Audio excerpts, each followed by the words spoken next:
NCERT ചരിത്ര പാഠപുസ്തകങ്ങളിൽ കൂടുതൽ മാറ്റങ്ങൾ വരുമെന്ന RSS നേതാവിന്റെ പ്രസ്താവന വിവാദത്തിൽ അക്ബറിന്റെയും ടിപ്പു സുൽത്താന്റെയും പേരുകൾക്ക് മുന്നിൽ മഹാനായ എന്ന വിശേഷണം ഇനി ചേർക്കില്ല. അടുത്ത വർഷം 9, 10, 12 ക്ലാസുകളിൽ കൂടുതൽ മാറ്റം വരുത്തുമെന്നുമുള്ള വാക്കുകളാണ് വിവാദമായത്. പ്രസ്താവനയെ കോൺഗ്രസ് നേതാക്കൾ വിമർശിച്ചു.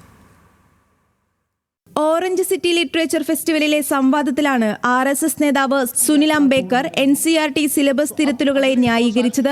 NCERT ചരിത്ര പുസ്തകങ്ങളിൽ മഹാനായ അക്ബർ, മഹാനായ ടിപ്പു സുൽത്താൻ എന്ന് ചേർക്കില്ലെന്ന് സുനിൽ അംബേദ്കർ പറഞ്ഞു. ഇവരുടെ ഭരണകാലത്ത് നടത്തിയ ക്രൂരകൃത്യങ്ങൾ കൂടി വിദ്യാർത്ഥികൾ അറിയണം. അടുത്ത വർഷത്തെ 9, 10, 12 സിലബസിൽ കൂടുതൽ മാറ്റങ്ങൾ വരുത്തുമെന്നും RSS നേതാവ് പറഞ്ഞു. ഇതാണ് വിവാദമായത്. മഹാൻ വിശേഷണം ഒഴിവാക്കിയതിനെ സ്വാഗതം ചെയ്ത അസം മുഖ്യമന്ത്രി ഹിമന്ത ബിശ്വ ശർമ്മ ടിപ്പുവിനെ മർദ്ദിച്ച് കടലിലെറിയേണ്ടയാളെന്നും അഭിപ്രായപ്പെട്ടു. എന്നാൽ പ്രസ്താവനയെ കോൺഗ്രസ് വിമർശിച്ചു. ഇടുങ്ങിയ ചിന്തയുടെ ഭാഗമാണ് ഇത്തരം നീക്കമെന്ന് നേതാക്കൾ പ്രതികരിച്ചു.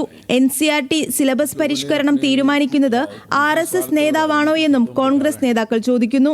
രാജ്യം ഭരിച്ചവരുടെ സംഭാവനകളെ അപമാനിക്കുന്ന ശ്രമം തുടരുകയാണ്.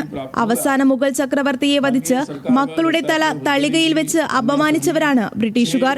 ബ്രിട്ടീഷുകാർക്കെതിരെ പോരാടിയ ഭരണാധികാരികളെ വില്ലന്മാരായി ചിത്രീകരിക്കുകയാണ് BJP എന്ന് കോൺഗ്രസ് നേതാക്കളായ ഇമ്രാൻ മസൂദ് MP യും ഹരീഷ് റാവത്തും വിമർശിച്ചു.